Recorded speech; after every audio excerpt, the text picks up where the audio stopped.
Hello ladies and gentlemen. So now we're still working with vectors as velocities.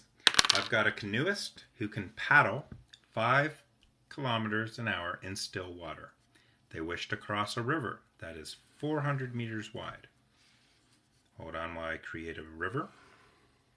There's my river. I'm going to make this 400 meters wide. Notice that I have a speed of 5 kilometers. So 400 meters is going to be 0.4 kilometers. Okay, what's next? They want to cross a river, yeah, and it has a current. So we have a current in the river that's flowing this way. The current is going at 2 kilometers per hour. So my current is going downstream. If she steers the canoe in a direction perpendicular to the current, so if the current's going this way, perpendicular to the current is going to be like this. So she's going to get in the water and she's going to start canoeing this way. Okay? And she has a certain speed that she can go. The canoeist can go at 5 kilometers per hour. But the current is going to start pushing her. So I guess the question is, determine the direction and the resultant speed of the canoe. Then determine the point on the opposite bank where the canoe touches. So she's going to get in the water and she's going to start paddling this way. But the current's going to push her down. I'm going to pick up the current and move it and put it here. That means that when she's paddling, the current is slowly going to be moving her, and she's actually going to be tracking across the river on that resultant.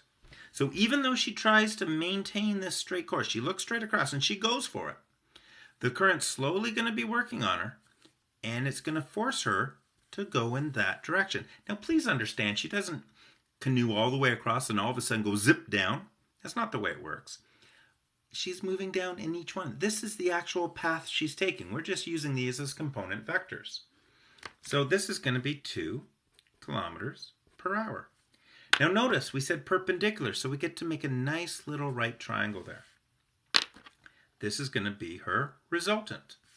So if we need to find out this resultant, since this is a speed, 5 kilometers per hour, this is a speed, 5 kilometers per hour, this is perpendicular, so that gives us distance, that gives us direction, so they're vectors. So therefore this vector r can be determined using trigonometry, or in this case, Pythagorean theorem. So it's going to be 5 kilometers squared plus 2 kilometers squared per hour. I'm going to come in a little bit so you can see better maybe. And that's going to work out to 25 and 4, so that's 29. So it is approximately, let's see, I better do this just to make sure, 5.38 or 39, so 5.4 kilometers per hour. If we wanted to, we could say root, what did we say, 29 kilometers per hour, but most people would get upset with us and say, come on, that's going to be 5.4 kilometers per hour.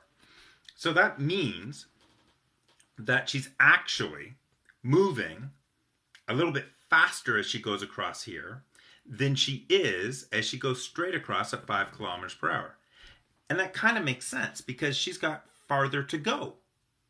Okay, she's got to get all the way across this. This is a longer length. So this speed that she's tracking along here is actually 5.4 kilometers per hour.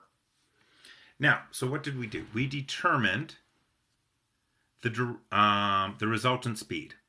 We should also determine the direction. Well, the direction, I'm going to measure from there.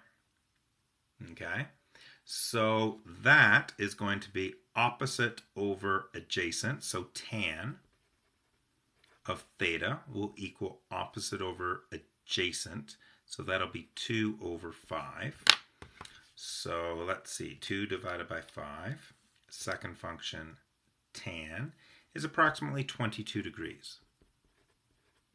So now we have to talk about this angle as being 22 degrees.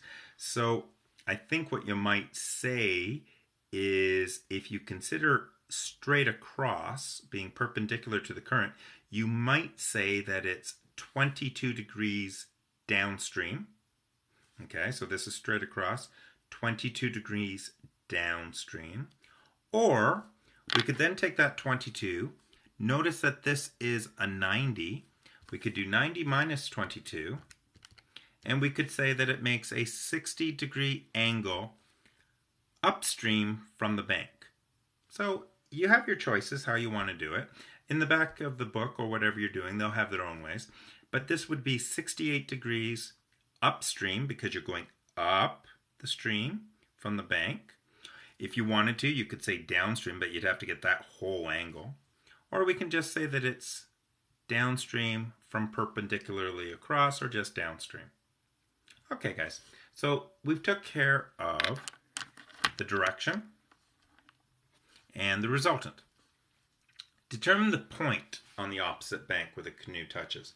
Now, there's going to be a whole bunch of physics people in the class that are going to start working out distance is time. Let's see, how does it work? Velocity is distance divided by time. You'll find out the time that they're traveling in and everything. And oh my gosh, you'll have all these calculations and you're going to be able to figure it all out. Well, I'm going to do something different. I'm going to take the same triangle that we had. I'm just going to redraw it. And I'm going to remind you that this triangle can represent anything that I want. Over here, it represented velocities. But this same triangle can represent displacements. And so this displacement, how far it goes from one side of the river to the other side of the river, was 0.4. And I happen to know one of the angles. I happen to know that this angle is 22 degrees. Which means that I can find this displacement, I'm going to call it x, simply using trigonometry. The same triangle has to work. So what I'm going to do is I'm going to say that the displacement downstream, the tan of 22 equals the displacement downstream divided by 0.4. So x is going to equal 0.4 tan of 22. So 22 tan times 0.4 is x equals 0.16161049. So that's how far downstream in terms of kilometers. If I times that by 1,000, it's going to be approximately 162 meters downstream. Now, you physics people, go figure it out. Go figure out the time that it took to come across, figure out the time that they're in the water, take that number of hours and multiply it by 2, get your answer, see if it works out to this. Okay guys, that's it for that one. I'll come back and do the next example.